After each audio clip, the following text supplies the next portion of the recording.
আওয়ামী লীগের মতো একটা ভিন্ন জায়গাতে অতীতের মানে তারা বরং ক্ষমতা যখন ছিল এই জুলাই আগস্ট বিপ্লবের ওই সময়টিতে তাদের যে দুরবস্থা ছিল তার চাইতে এখন তারা আরও ১০০ গুণ ভালো আছে। রাজনীতির যে শূন্যতা সেই শূন্যতার মধ্যে আওয়ামী লীগ উপস্থিত না থেকেও তারা দাপিয়ে বেড়াচ্ছে, উড়ে বেড়াচ্ছে টেকনাফ থেকে তেঁতুলিয়া পর্যন্ত, লন্ডন থেকে বোস্টন পর্যন্ত।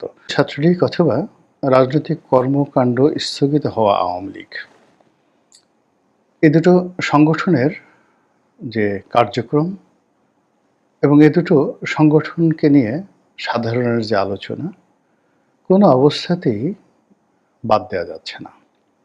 ঘুরে ফিরে আওয়ামী লীগ, ঘুরে ফিরে ছাত্রলীগ, ঘুরে ফিরে শেখ হাসিনা বারবার শুধু সামনে চলে এসেছে।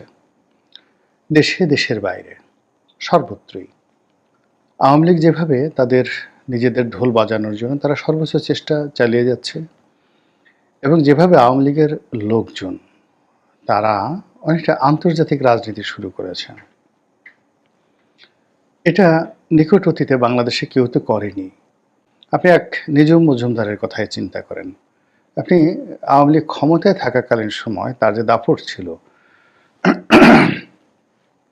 বা সে যেভাবে কথাবার্তা বলতো, এখন অবস্থা দৃষ্টি মনে হচ্ছে যে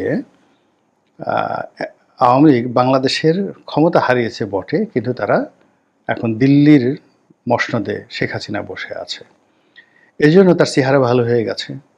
তিনি পকেটে হাত দিয়ে কথাবার্তা বলছেন এবং প্রতিপক্ষকে যেভাবে খিস্তি খাওড় করে অনেকটা শুদ্ধ ভাষায় তিনি যেভাবে গালাগাল দিচ্ছেন, এটা মানে আমি খুব আশ্চর্য হয়ে যাই। এর কারণ হলো আওয়ামী লীগ জমানাতে তিনি মেজাজ হারিয়ে ফেলতেন। তিনি অনেকটা সেফুদা প্রকৃতির ভাষা ব্যবহার করে প্রতিপক্ষকে ঘায়েল করতেন, কিন্তু এখন সেটা তিনি করছেন না। তিনি অনেক সিস্টেমেটিক।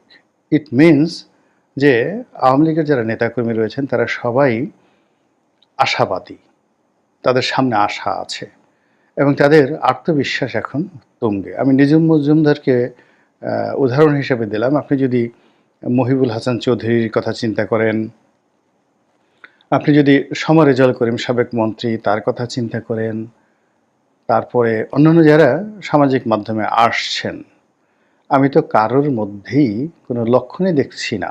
অবস্থা দৃষ্টি মনে হচ্ছে যে এরা যে বাংলাদেশ থেকে চলে গেছেন বা তাদের যে ক্ষমতা চলে গেছে এবং তারা যে আগামীতে আসতে পারবেন না, আগামীতে বিএনপি ক্ষমতায় আসবে, জামাত ক্ষমতায় আসবে, ডক্টর মোহাম্মদ ইউনূস ৫০ বছর থাকবে, এটা আওয়ামী লীগের নেতাকর্মীদের লক্ষণ দেখে একেবারে বোঝা যাচ্ছে না।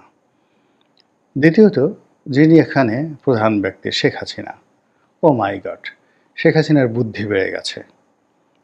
উনি যখন শেষমেশ ক্ষমতার একটি বছর অর্থাৎ ২০২৪ সনটি, আমার কাছে মনে হয়েছে যে ওনার রাজনৈতিক জীবনের সবচাইতে যে রং সিদ্ধান্তগুলো ওই সময়টাতে তিনি নিয়েছেন এবং ওই সময়টি তার কথাবার্তা, তার আচরণ, তার ড্রেস কোড কোনো কিছুর মধ্যে ধারাবাহিকতা ছিল না। কিন্তু এখন যেটা মনে হচ্ছে, অবস্থার দৃষ্টি মনে হচ্ছে যে তার বয়স এখন ৩৫-৪০ হয়ে গেছে, মানে অর্ধেক হয়ে গেছে তার বয়স। তার যে প্রাণশক্তি, সেই প্রাণশক্তি দেখে মনে হচ্ছে যে তিনি তরতাজা যুবতী। ২ নম্বর হলো তার কণ্ঠের যে দৃঢ়তা, এটার মধ্যে কোনো বুড়া মানুষের কোনো লক্ষণ নেই। শেখ হাসিনা যখন কথা বলছেন ৮০ বছর বয়সে বা ৭৯ বছর বয়সে, আপনি দেখুন যে তিনি একটি হাসি দিচ্ছেন না, একটি কাশি দিচ্ছেন না এবং তার কণ্ঠ যে পর্যায়ে চলে আসছে, মনে হয় যেন যুবতী কোনো রমণী সিংহাসনে বসে কথা বলছেন, অনেকটা রানী এলিজাবেথের মতো অথবা সুলতানা রাজিয়ার মতো একটা ভাবসাব নিয়ে তিনি কথাবার্তা বলছেন এবং অ্যাজ ইট ইজ সিদ্ধান্ত দিচ্ছেন যে কালকে ওকে ধরবো, পরশুদিন তাকে মারবো, তারপরে জেলে ঢুকাবো, ওকে ডলা দেব, ওকে ছ্যাঁচা দেব, ওকে গুঁতো দেব এবং সব মিলিয়ে তিনি তার নেতাকর্মীদেরকে এতটা উজ্জীবিত করে রাখছেন যে মানে এরা মনেই করছে না যে তারা ক্ষমতায় নেই। এই গেল আওয়ামী লীগের অবস্থা। তারা এখন বলতে গেলে একটা আন্তর্জাতিক দলে পরিণত হয়ে গেছে। তাদের জন্য ঢাকা বরং অনেকটা কি বলবো, মানে ঢাকাটা তো তারা দাপিয়ে বেড়াচ্ছে। পুরোটা পাড়া মহল্লা থেকে শুরু করে হোটেল মোটেল ম্যাচ থেকে শুরু করে ঢাকা শহরে এই মুহূর্তে সারা বাংলাদেশ থেকে আওয়ামী লীগের যে নেতাকর্মী যারা ঢাকাতে আশ্রয় নিয়েছে এদের সংখ্যা কম করে হলেও 30 থেকে 40 লাখ, একটুও কম হবে না। কয়জনকে গ্রেপ্তার করবেন, কয়জনকে আপনি কয়জনের তথ্য পুলিশের কাছে দেবেন? এই যে আওয়ামী লীগের এই অবস্থাটিকে ডক্টর মোহাম্মদ ইউনূস ম্যাটিকুলাসলি ব্যবহার করছেন।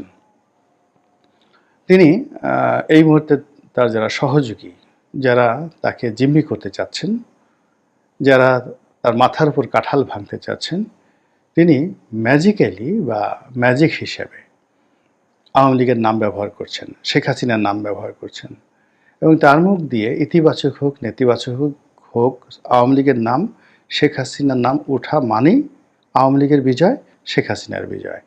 আর তার মুখ দিয়ে আওয়ামী লীগের নাম, শেখ হাসিনার নাম উচ্চারণ মানেই প্রতিপক্ষর কাছে রীতিমতো একটি আতঙ্ক তৈরি হয়ে যাওয়া। যেমন ধরুন, তিনি আমেরিকাতে গিয়ে বললেন যে আমেরিকা মানে আওয়ামী লীগ নিষিদ্ধ দল নয়, এটির কার্যক্রম স্থগিত করা হয়েছে।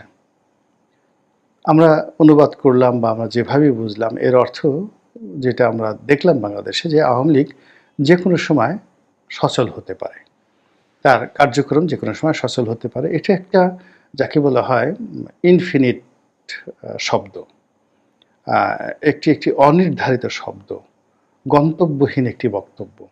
কিন্তু অনেকের মধ্যে এটা রীতিমতো চাঞ্চল্য তৈরি করে ফেলেছে।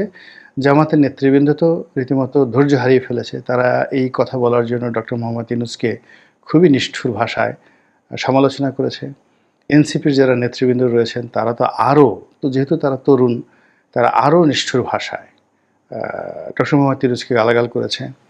অন্যদিকে যে সকল বিদেশি ইউটিউবার রয়েছে, টোকাই ইউটিউবার, যারা ডক্টর মোহাম্মদ ইউনূস যাদেরকে বিভিন্ন সময় সাহায্য সহযোগিতা করেছেন বলে কথাবার্তা শোনা যাচ্ছে, কিন্তু বেসিক্যালি বাংলাদেশে অনেক লোক, মানে অনেক সংগঠন, 2-4টা সংগঠন এদেরকে মাসে $500, কাউকে হয়তো $1000 এভাবে দিয়ে গত 3-4 বছর যাবৎ যে সকল ফ্রাঙ্ক আইনস্টাইনের দানব তৈরি করে ইউটিউবের মাধ্যমে, ফেসবুকের মাধ্যমে অশ্লীলতা, অশ্রাব্যতা ছড়িয়ে মনে করেছিলেন যে রাজনীতিতে তারা খুব শাইন করেছে। তো সেই সকল টোকাই ইউটিউবার যারা আছে তারাও ডক্টর মোহাম্মদ ইউনূসের উপর ক্ষেপে গেছে, ভীষণ রকম ক্ষেপে গেছে এবং ডক্টর মোহাম্মদ ইউনূসকে তারা গালাগাল শুরু করে দিয়েছে। কারণটা কি? তিনি ওই বিদেশের মাটিতে গিয়ে আওয়ামী লীগ সম্পর্কে যে কথা বলেছেন সেটাকে তারা হজম করতে পারেনি। এটা যে ওনার একটা পলিটিক্স, এটা যে ওনার একটা কৌশল এবং এটা যে ওনার যে একটা ঢাল, এটা ওনারই যারা পোষ্য, যারা ওনার পা চেটে এই গত 3-4 বছর যাবৎ জীবন জীবিকা চালাচ্ছেন এবং গত 1 বছর ধরে ওনার কল্যাণে যাদের রুটি রুজি হচ্ছে, তারা ওনার মস্তিষ্ক এবং ওনার কৌশল, ওনার বিদ্যা বুদ্ধি সম্পর্কে এখনো ধারণা নিতে পারেননি।